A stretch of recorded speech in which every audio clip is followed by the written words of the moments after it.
오늘은 8월 20일 성령 강림 후 12번째 주일입니다. 마음 정돈하시고 인매송으로 예배를 시작하시겠습니다.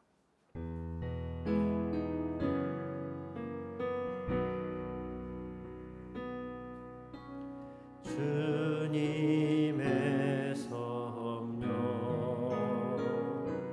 지금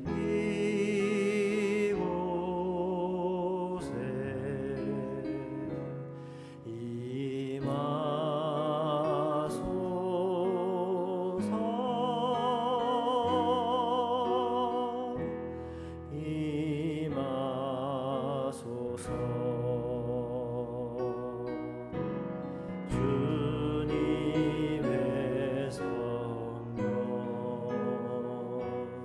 지금 이곳에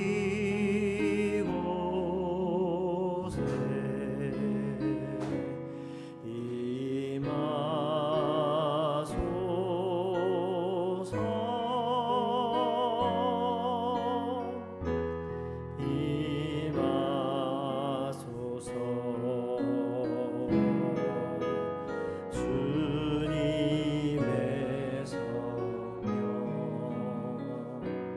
지금 이곳에 임하소서.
주께서 사랑하시는 형제들아, 우리가 항상 너희에 관하여 마땅히 하나님께 감사할 것은 하나님이 처음부터 너희를 택하사 성령의 거룩하게 하심과 진리를 믿음으로 구원을 받게 하심이니, 이를 위하여 우리의 복음으로 너희를 부르사 우리 주 예수 그리스도의 영광을 얻게 하려 하심이니라.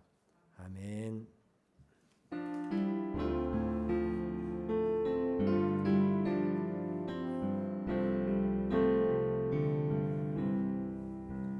주께 엎드려 경배드립니다.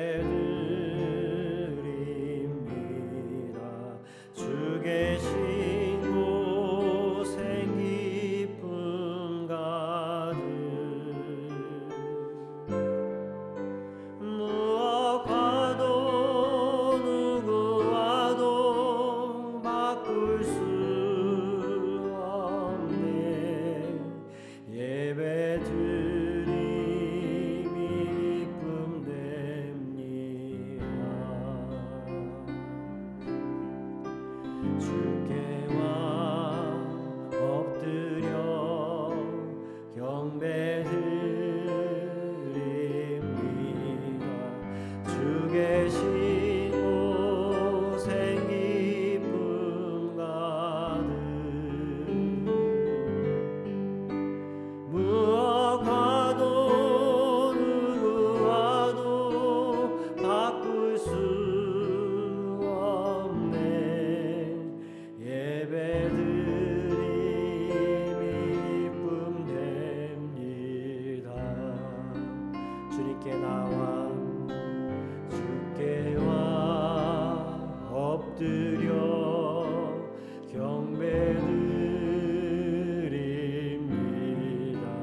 무엇과도 누구와도 바꿀 수 없네.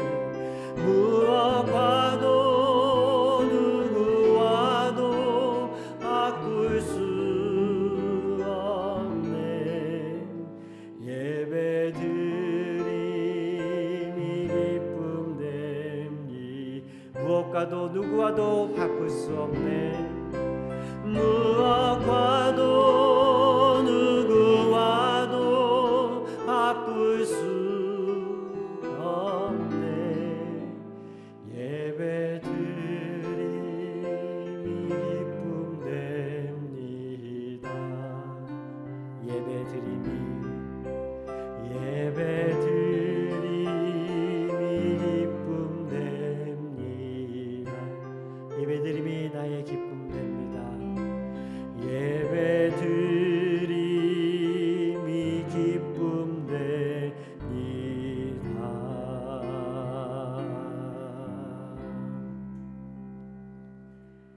사도신경으로 우리의 신앙을 고백합니다.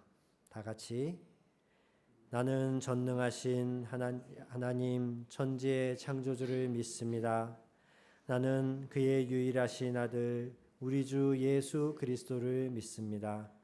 그는 성령으로 잉태되어 동정녀 마리아에게서 나시고 본디오 빌라도에게 고난을 받아 십자가에 못 박혀 죽으시고 장사된 지 사흘 만에 죽은 자 가운데서 다시 살아나셨으며 하늘에 오르시어 전능하신 아버지 하나님 우편에 앉아 계시다가 거기로부터 살아있는 자와 죽은 자를 심판하러 오십니다. 나는 성령을 믿으며 거룩한 공교회와 성도의 교제와 죄를 용서받는 것과 몸의 부활과 영생을 믿습니다. 아멘.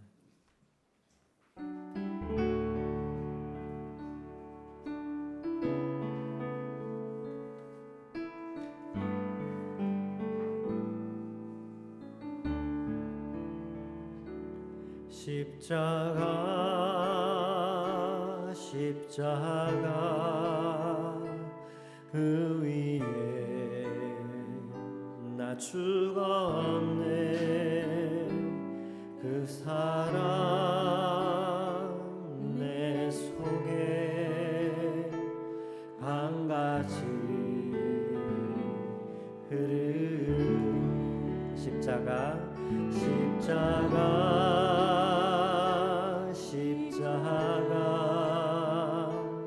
그 위에 나 죽었네. 그 사랑 내 속에 강같이 흐르는 그의 생명 내 속에 그의 능력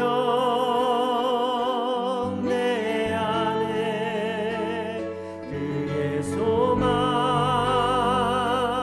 내 삶에 나의 삶 주의 것 십자가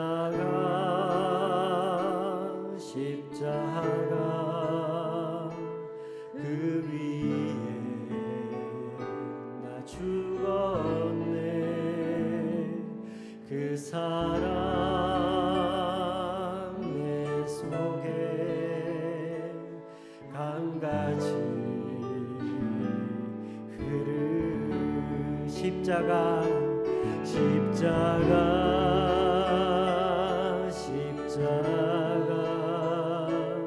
그 위에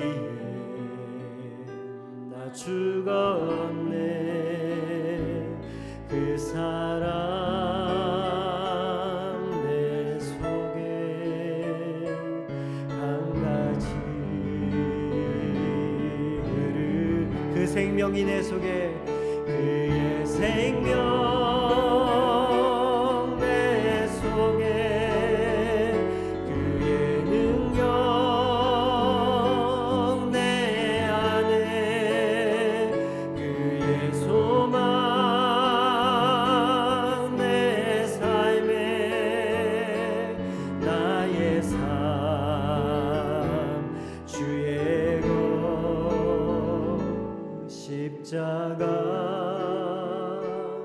십자가 그 위에 나 죽었네. 그 사랑 내 속에 강같이 흐르 그 생명이 내 속에 그의 생명 내 속 그의 능력 내 안에 그의 소망 내 삶에 나의 삶 주의 그 생명이 내 속에 그의 생명 내 속에 그의 능력 내 안에 그의 소망 내 삶에 나의 삶 주의 것 십자가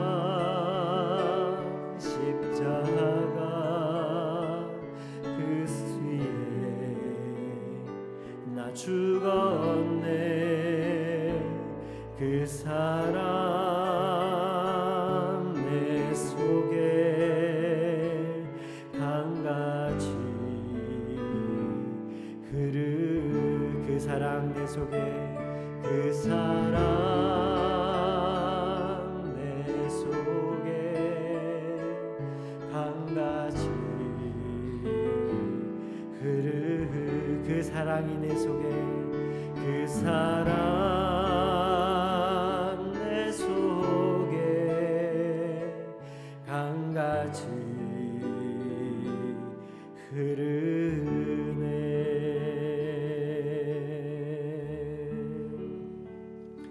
우리 한 주간을 돌아보시며 우리 죄를 고백하고 주님의 긍휼을 구하겠습니다.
진실로 참회하고 통회하는 자에게 주시는 용서의 말씀입니다.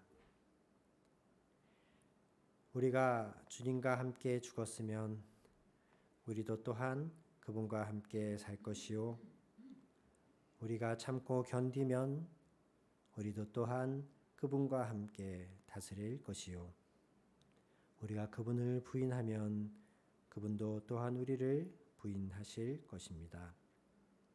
우리는 신실하지 못하더라도 그분은 언제나 신실하십니다. 아멘.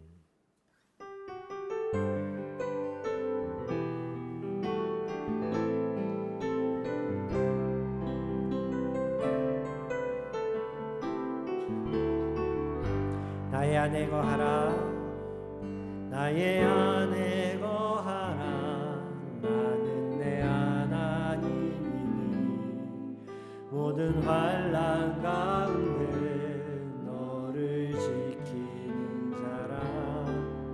두려워하지 말라, 내가 널 도와주리니. 놀라지 말라, 내 손 잡아주리라.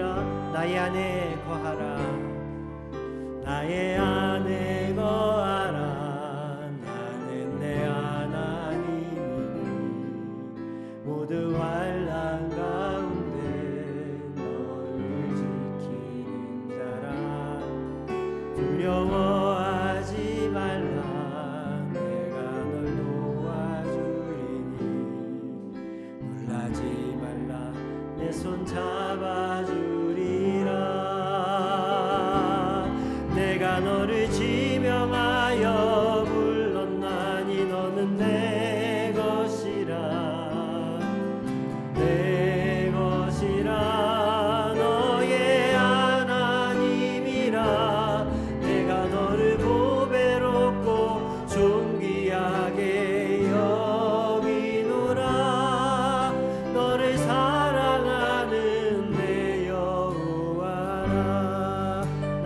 거하라. 나의 아내 거하라. 나는 내 하나님이니 모든 환난 가운데 너를 지키는 자라. 두려워하지 말라. 내가 널 도와주리니 놀라지 말라. 내 손 잡아주리라. 내가 너를 지명하여 불렀나니 너는 내 것이라. 내 것이라. 너의 하나님이라. 내가 너를 보배롭고 존귀하게 여기노라. 너를 사랑하는 내 여호와라. 처음부터 한번 더 고백합니다. 나의 아내 거하라. 나는 내 하나님이니 모든 환난 가운데 너를 지키는 자라. 두려워하지 말라. 내가 널 도와주리니 놀라지 말라. 내 손 잡아주리라. 내가 너를 지명하여 불렀나니 너는 내 것이라. 내 것이라. 너의 하나님이라. 내가 너를 보배롭고 존귀하게 여기노라.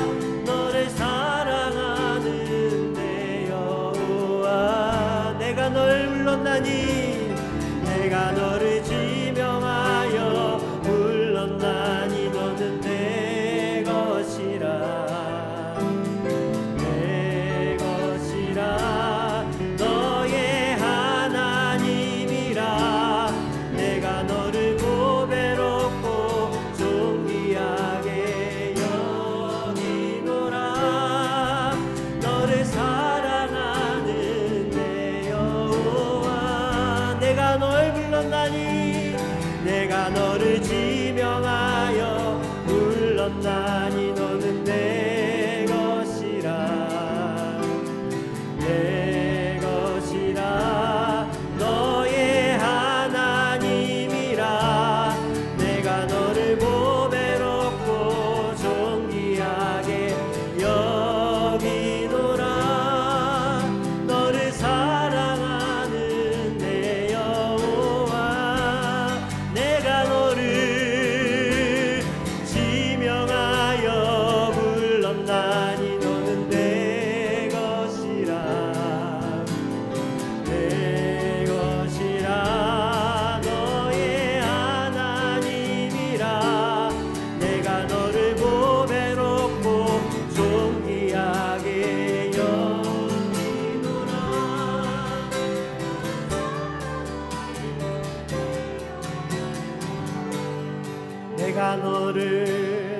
내가 너를 지명하여 불렀나니 너는 내 것이라. 내 것이라. 너의 하나님이라. 내가 너를 보배롭고 존귀하게 여기노라. 너를 사랑하는 내 여호와.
거두리로다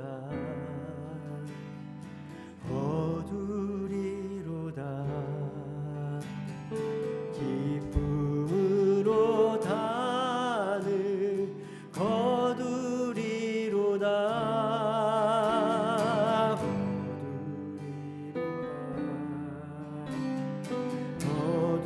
거두리로다 기쁨으로 단을 거두리로다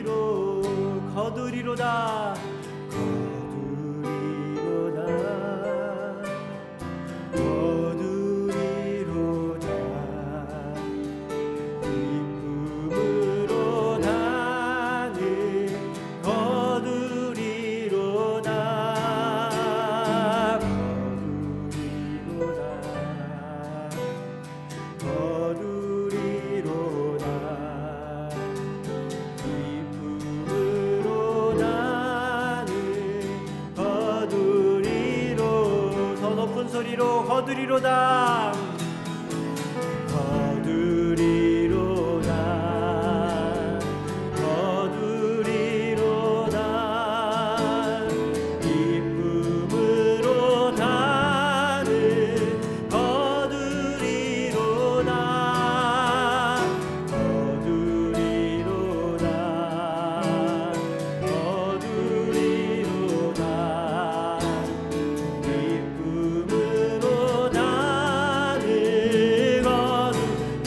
거두리로다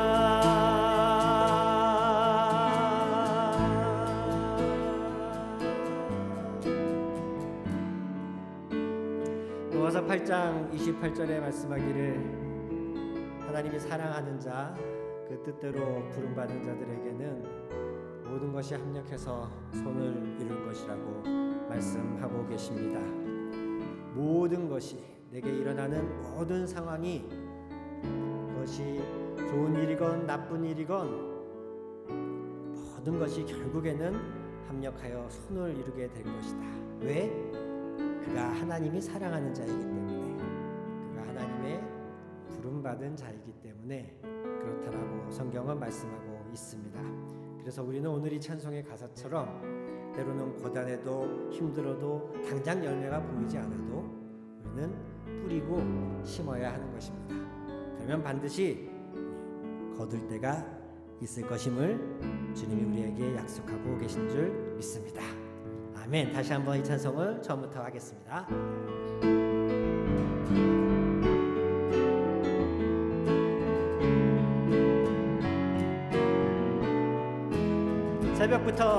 새벽부터 우리 사랑함으로써 저녁까지 씨를 뿌려봅시다. 열매 차차이로 혹시 거둘 때에 기쁨으로 단을 거두리로다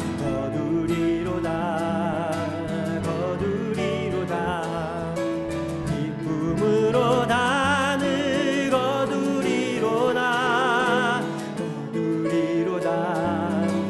거두리로다 기쁨으로 단을 거두리로다 비가 오는 것과 바람 부는 것을 겁을 내지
새벽부터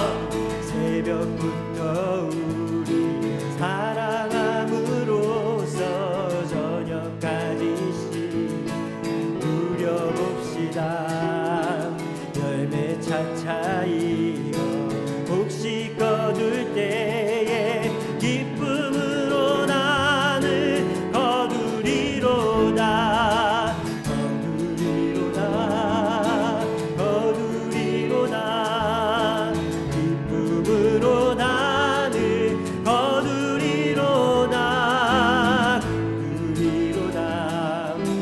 거두리로다. 기쁨으로 나는 거두리로다. 거두리로다. 기쁨으로 나는 거두리로다. 거두리로다.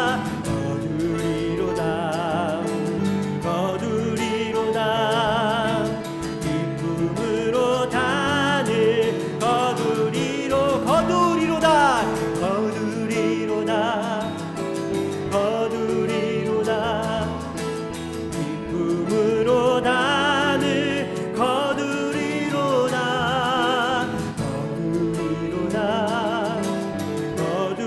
거두리로다.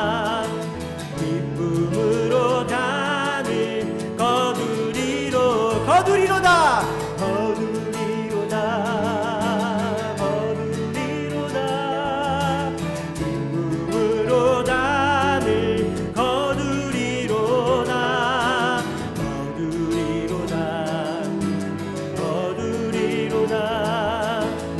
기쁨으로 나는 거두리로다. 기쁨으로 나는 거두리로다. 반드시 거두리로다. 기쁨으로 나는 거두리로다.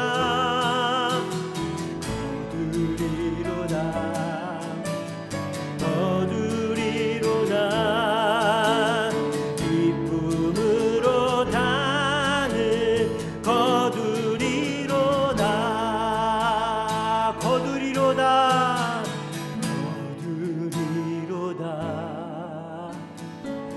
거두리로다. 기쁨으로 나는 거두리로다.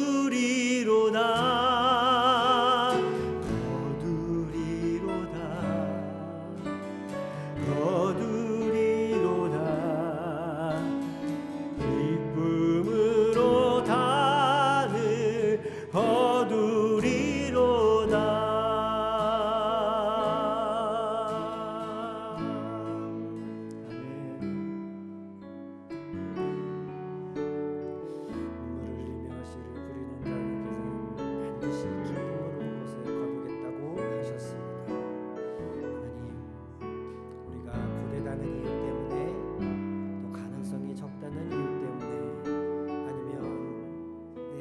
연약하고 능력이 없다는 이유 때문에 주님 씨를 뿌리는 것을 포기하지 않게 도와주시옵소서.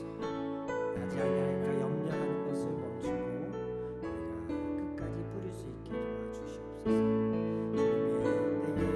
주님이 원하시는 그 씨를 뿌릴 수 있게 도와주시옵소서.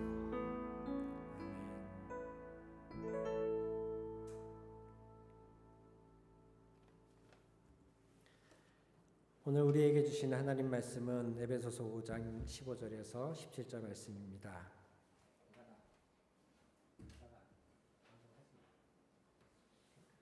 하지 말라고.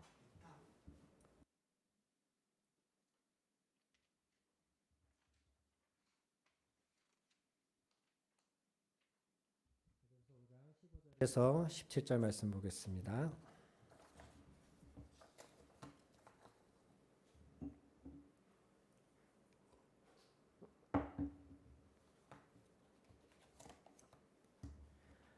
그러므로 여러분은 어떻게 살아가야 할지를 살피십시오. 지혜롭지 못한 사람처럼 살지 말고 지혜로운 사람답게 살아야 합니다. 세월을 아끼십시오. 때가 악합니다. 그러므로 어리석은 자가 되지 말고 주님의 뜻이 무엇인지를 깨달으십시오.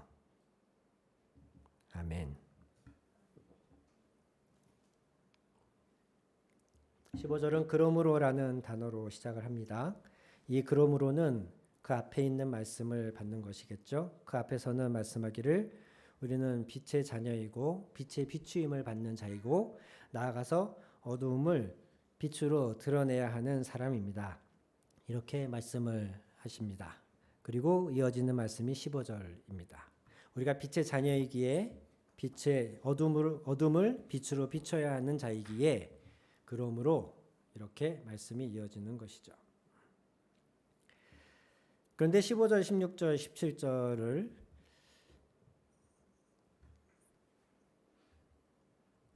보면 말씀이 자연스럽게 이어지는 것 같지 않은 느낌을 받습니다. 15절의 중요한 포인트는 지혜로운 사람답게 사십시오이고 16절은 세월을 아끼십시오입니다. 그리고 17절은 주님의 뜻이 무엇인지를 깨달으십시오 라는 부분입니다. 지혜롭게 살아라, 세월을 아껴라, 주님의 뜻이 무엇인지를 깨달아라.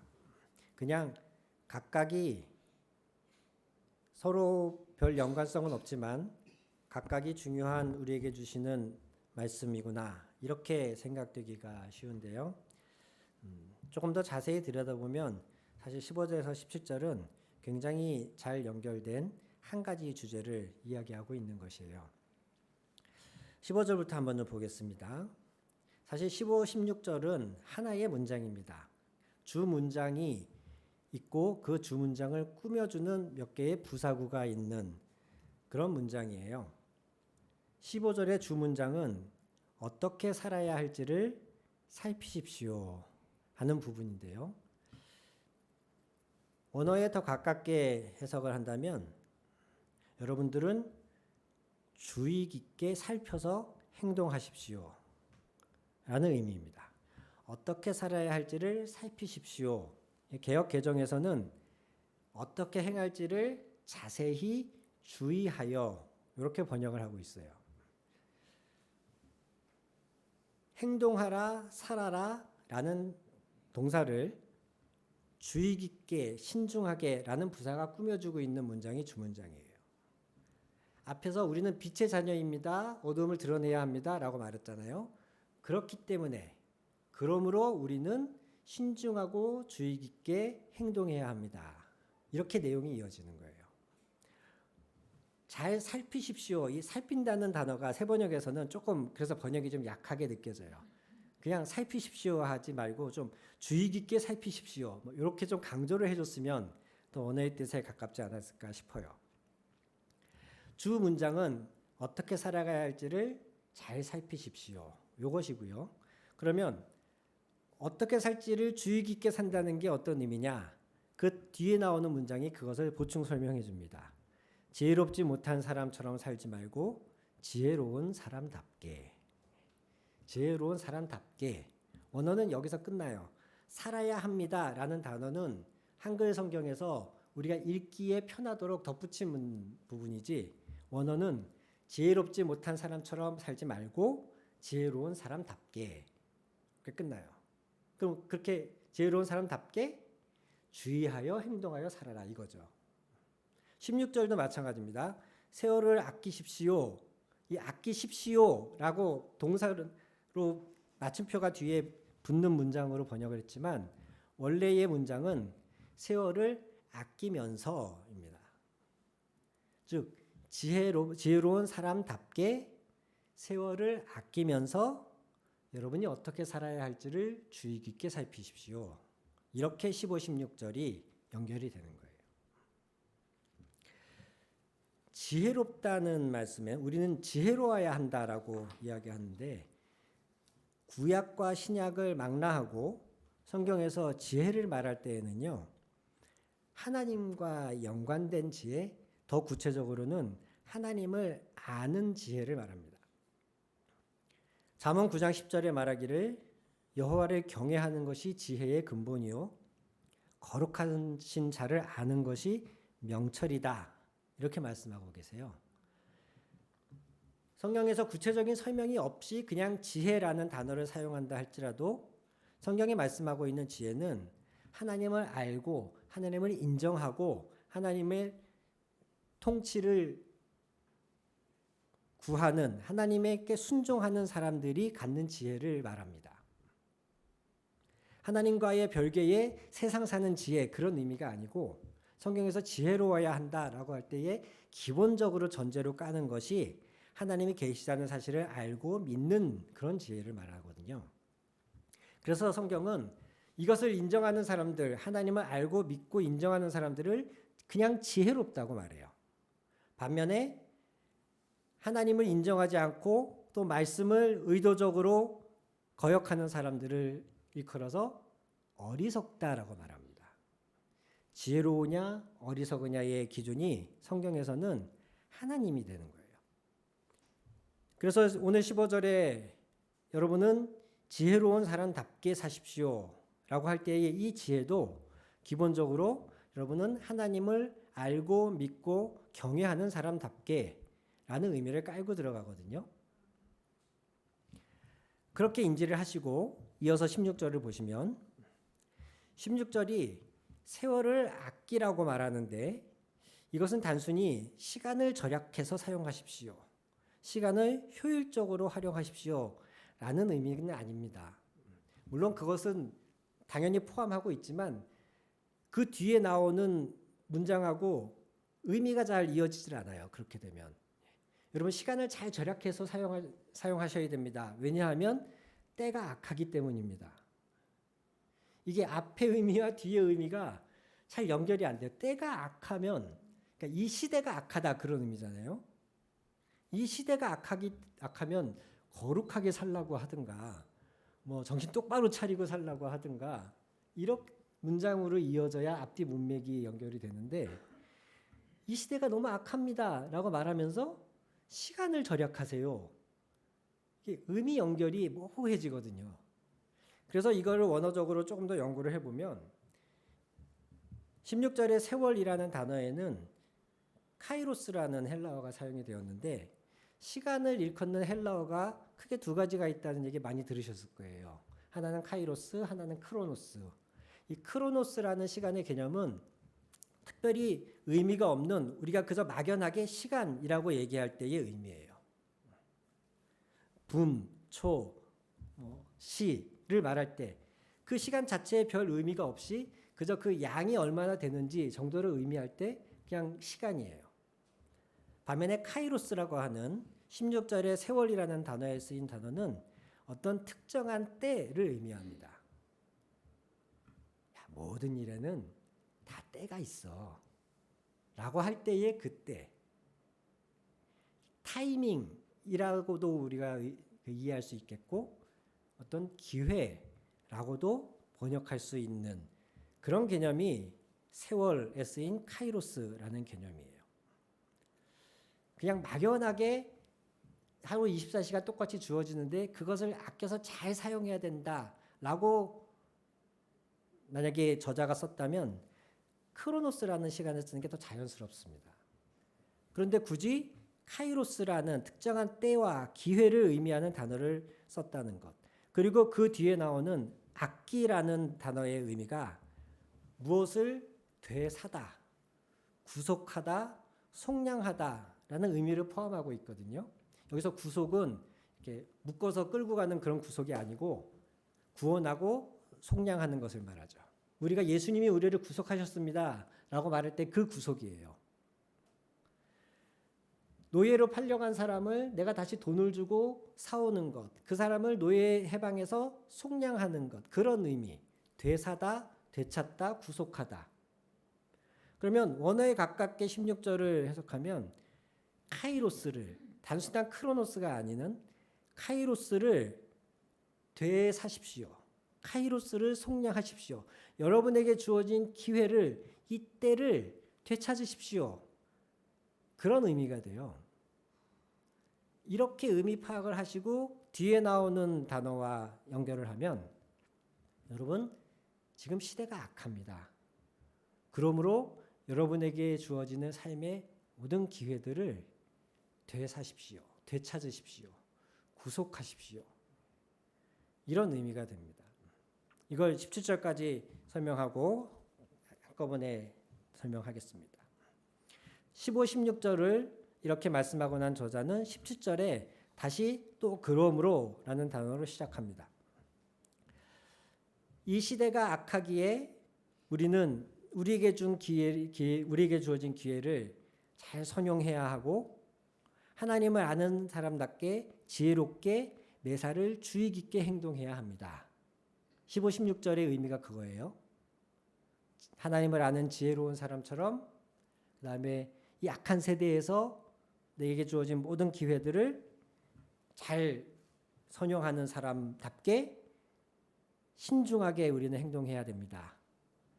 그러므로 17절에서 말하길 주님의 뜻인지 무엇인지를 아셔야 됩니다. 이렇게 의미가 이어지는 거예요. 칼빈은 16절에 세월을 아끼라라는 말씀을 이렇게 해석하고 있습니다. 마귀의 손에서, 즉 이 시대의 악한 세력의 손에서 여러분의 시간을 하나님의 시간으로 되사와야 합니다. 이 세월이 이 시대가 살아가는 그런 흔한 방식으로 여러분 앞에 놓여 있는 시간을 살지 마십시오. 똑같은 상황, 똑같은 시간 앞에 놓였더라도 여러분은 이 악한 세대의 방식과 흐름에 묻어서 그 시간을 보내지 말고 그 시간을 구원해서 속량해서 하나님의 시간으로 사십시오. 그런 의미입니다.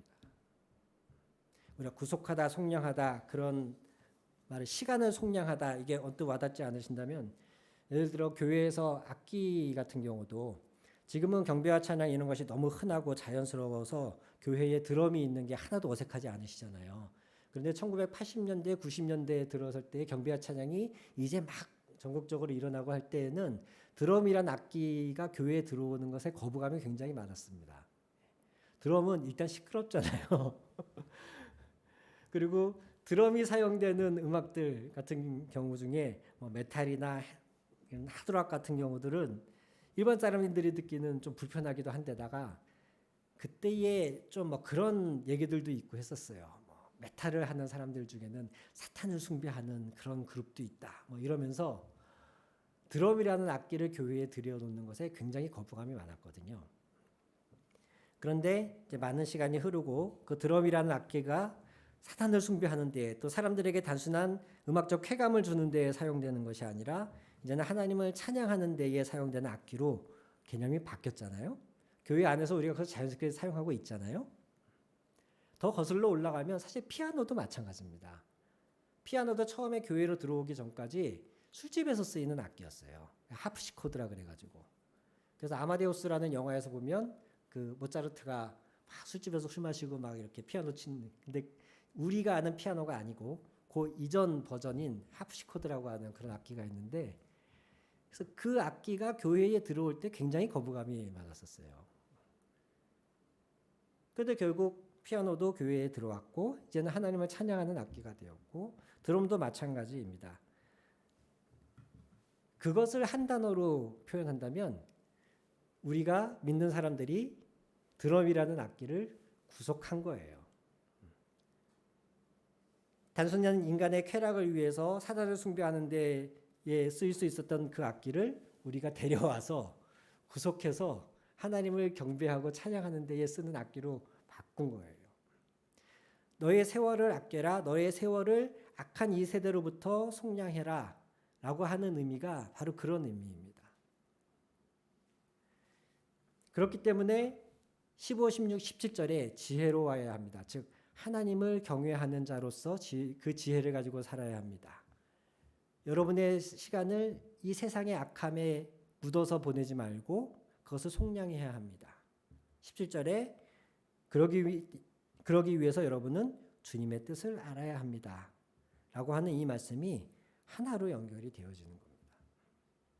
하나님을 경외하는 자의 마음으로 그 지혜로 매사에 하나님의 뜻을 분별하여서 지금 내 눈앞에 주어진 이 시간을, 이 기회를 세상에서 하듯이 그 시간을 보내는 게 아니라 하나님의 뜻에 맞게, 하나님의 자녀답게 그 시간을 살아야 합니다.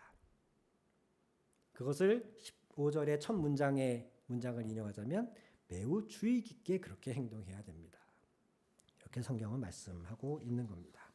누가복음 12장에 보면 예수님이 한 부자의 비유를 들고 계십니다. 어떤 부자가 있었다. 누가복음 12장 16절. 그 부자는 밭에 많은 소출을 거두었다. 그래서 그는 속으로 이렇게 생각하였다. 내 소출이 너무 많아서 쌓아둘 곳이 없으니 어떻게 할까? 누가복음 12장 18절. 그는 혼자 말하였다. 이렇게 해야겠다. 내 곡간을 헐고서 더 크게 짓고 내 곡식과 물건들을 다 거기에 쌓아두겠다. 그리고 내 영혼에게 말하겠다. 내 영혼아, 여러 해 동안 쓸 많은 물건을 쌓아두었으니 너는 마음 놓고 먹고 마시고 즐겨라.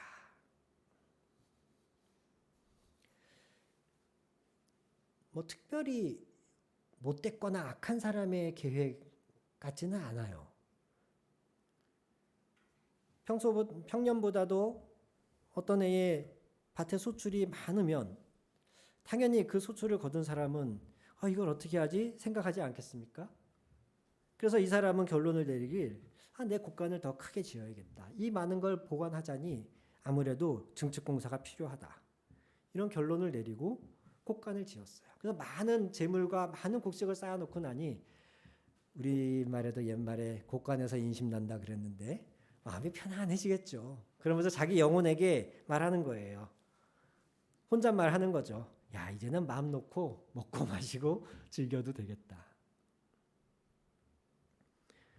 그런데 예수님이 그 뒤에 덧붙이시기를 하나님께서 말씀하셨다.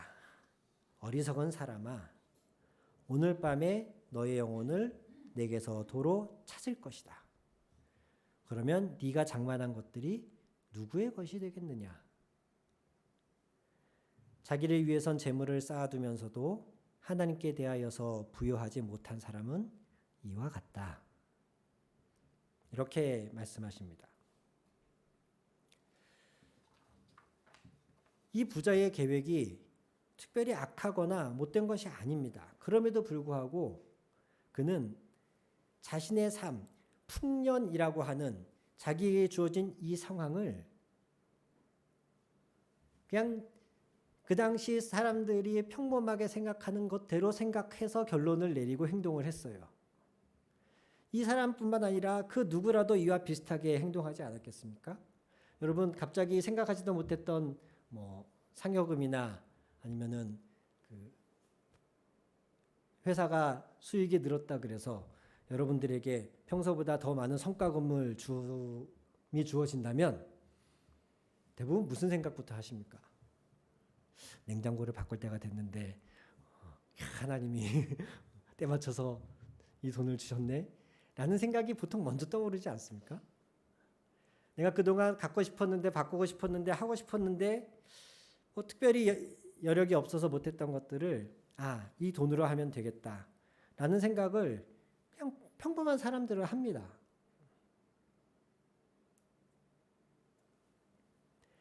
그런데 예수님은 말씀하기를 그 생각 자체가 악한 생각이라서가 아니라 그 생각의 중심에 하나님이 계시지 않기 때문에 어리석다는 거예요.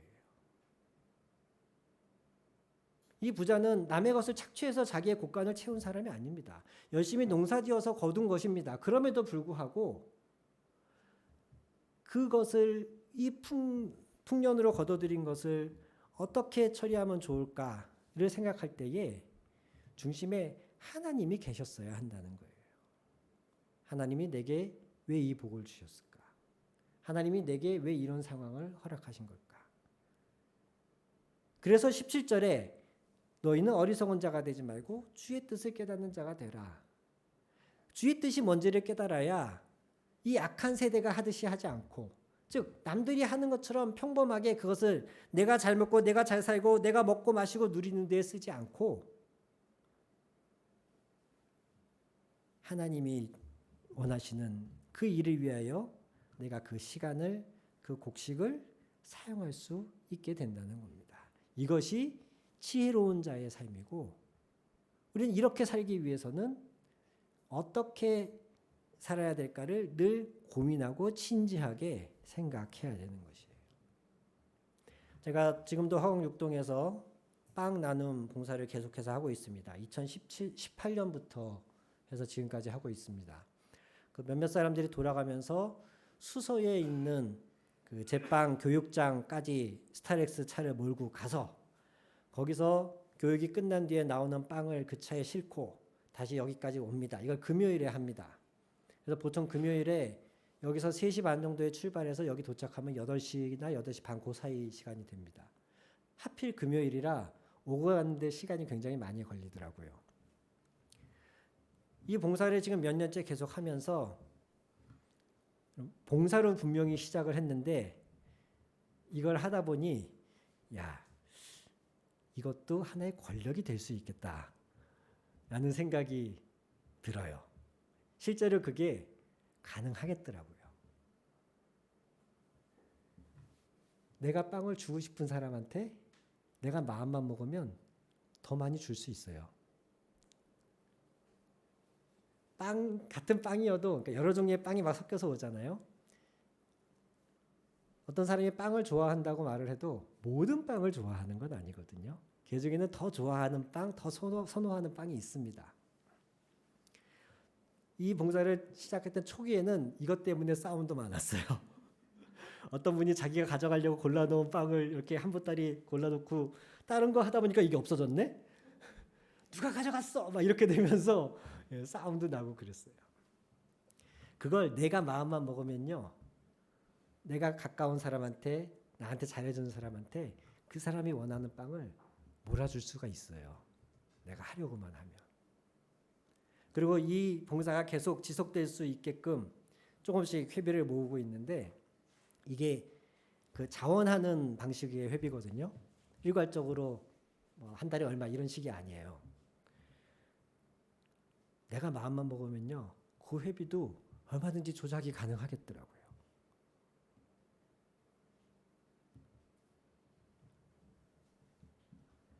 심지어는 수서의 빵을 가지러 가는 분 중에 한 분이 자기가 주차 요금을 내지 않는 방법을 발견했대. 뭔가 하고 들어보니까 주차 요금을 받는 분이 있는 거기에서 주차 요금을 받는 분이 좀 아주머니, 나이가 좀 지긋한 아주머니신데 그분한테 빵을 한 2봉다리 쥐어드리면 그분이 그냥 통과시켜 주더래요.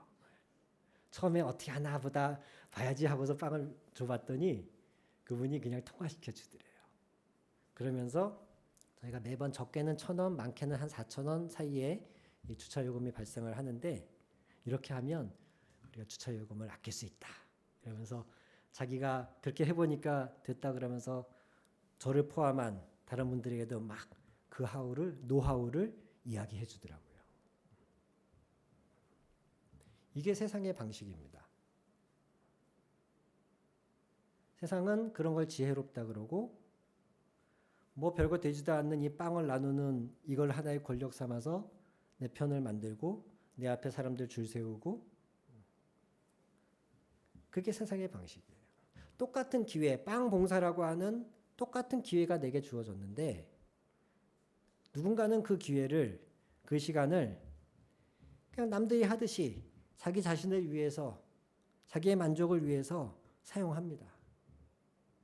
그런데 그리스도인들은 그리스도의 빛을 받았고 이제 어둠을 밝히는 빛의 역할로 소명받은 우리 그리스도인들은 그런 이 세상의 악한 방식에서 내게 주어진 기회를 속량해야 되는 거예요. 이 기회를 선용해야 되는 거예요. 나를 위해서 악용하거나 오용하는 게 아니고 이 기회를 빛 가운데에서 선용하는 기회로, 시간으로 삼아야 한다는 것이죠.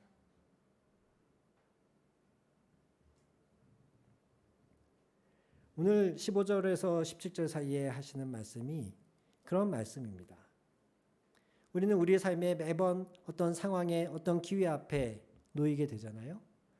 그 모든 상황들을 우리가 하루하루 살아가면서 만나는 사람들, 부딪히는 상황들을 주님의 뜻이 무엇인지 알아서 그것을 이 세대가 살아가는 방식대로 살지 말고 그것을 하나님의 지혜로 구속해서 선용해서 살아가야 합니다.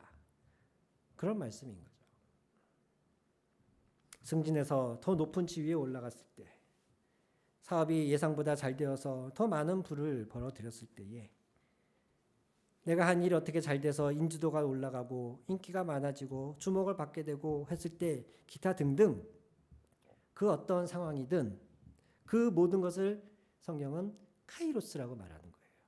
우리에게 주어진 어떤 특정한 때 무엇을 할 수 있는 기회, 그 카이로스를 여러분은 이 세상의 방식으로 말고 주님의 뜻이 무엇인지 알아서 그 기회를 잘 지혜롭게 사용하십시오. 오늘 저와 여러분에게 주는 사도 바울의 교훈이자 하나님의 뜻인 줄 믿습니다. 그러기 위해서는 15절 말씀처럼 우리는 매사에 그냥 본능적으로 습관적으로 반응해서는 안 되고, 이때는 내가 어떻게 해야 할까 주의 깊게 살피고 생각하고 행동해야 합니다. 이 말씀을 여러분의 생각과 마음에 잘 새기셔서 똑같은 시대에 똑같은 상황을 살아가지만 저와 여러분으로부터는 이 세상과는 다른 하나님의 방식, 하나님의 지혜, 하나님의 선하심이 흘러갈 수 있게 되기를 주님의 이름으로 축원합니다. 기도하시겠습니다.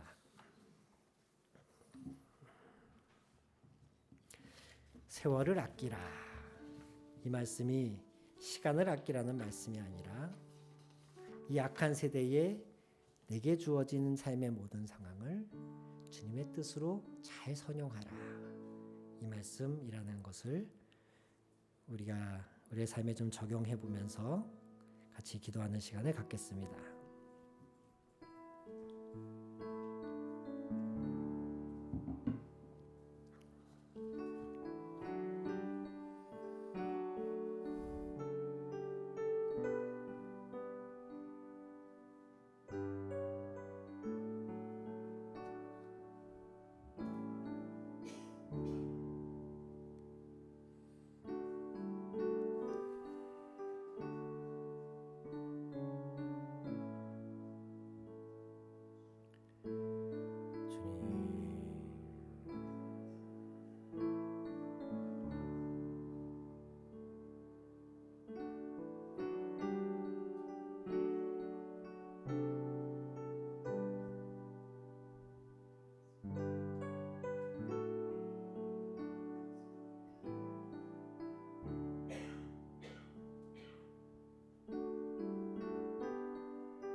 주님의 뜻을 이루소서.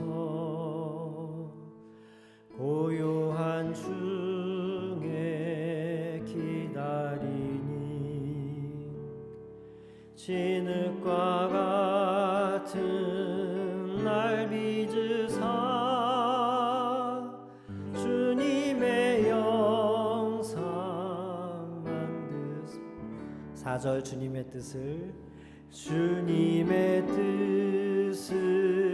이루소서. 온전히 날 주장하사 온전히 나를 주장하사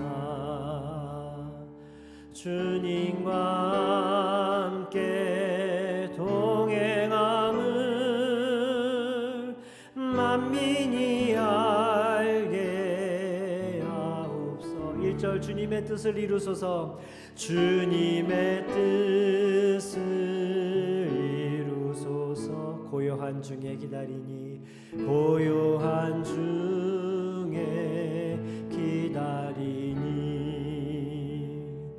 진흙과 같은 날 빚으사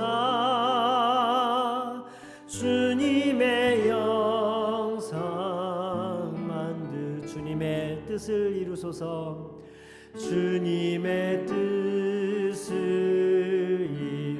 온전히 날 주장하사 온전히 나를 주장하사 주님과 함께 동행함을 만민이 알게 하옵소서. 주님의 뜻을 이루소서. 주님의 뜻을 이루소. 고요한 중에 기다립니다. 고요한 중에 기다리니 진흙과 같은 날 빚으사 주님의 영상 만드소서. 주님의 뜻을 이루소서. 온전히 날 주장하사 온전히 나를 주장하사 주님과 함께 동행함을 만민이 알게 하옵소서. 주님과 동행함을 주님과 함께 동행함을 만민이 알게 하옵소서. 주님과 동행함을 주님과 함께 동행함을 만민이 알게 하옵소서.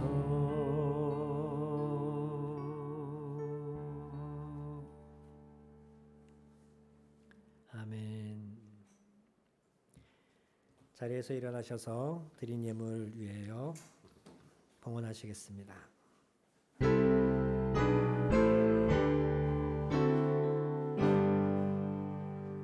모든 것이 주께로부터 왔으니 이 예물을 주께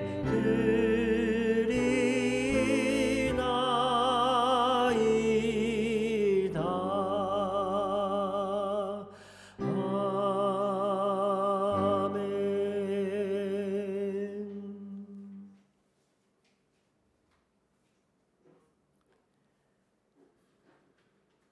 우리에게 일할 수 있는 여건, 건강, 환경 그 모든 것을 주셨기에 우리가 오늘 이 예물 드릴 수 있습니다. 주님 감사합니다. 우리에게 주신 것으로 또 이렇게 열매 맺고 이 열매 맺은 것으로 주님의 몸된 교회를 섬길 수 있어서 감사합니다. 주님 이 감사를 또 드린 예물을 하나님께서 기뻐 흠양하여 주옵시며 드린 이들의 삶이 항상 그리스도의 빛으로 충만한 삶 되게 하여 주시고 그들의 섬김이 교회를 넘어서서 가족과 일터에까지 이어져서 온전히 하나님께 영광 돌리는 삶이 될 수 있도록 도와 주시옵소서. 우리 주 예수 그리스도의 이름으로 기도합니다. 아멘. 파송 찬송 하시겠습니다.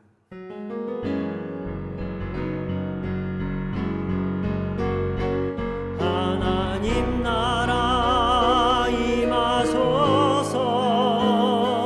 영광과 존귀 능력과 위엄 놀라운 사랑의 기적의 하나님 지금 이곳에 오소서.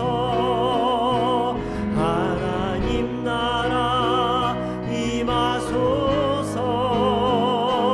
영광과 존귀 능력과 위엄 놀라운 사랑의 기적의 하나님 지금 이곳에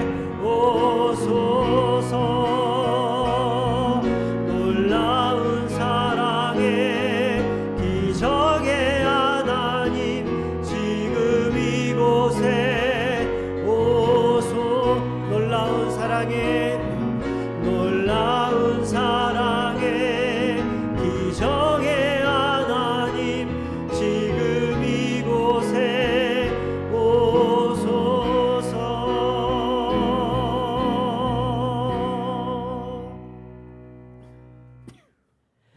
이제는 우리 주 예수 그리스도의 은혜와 아버지 하나님의 크신 사랑과 성령님의 교통하심이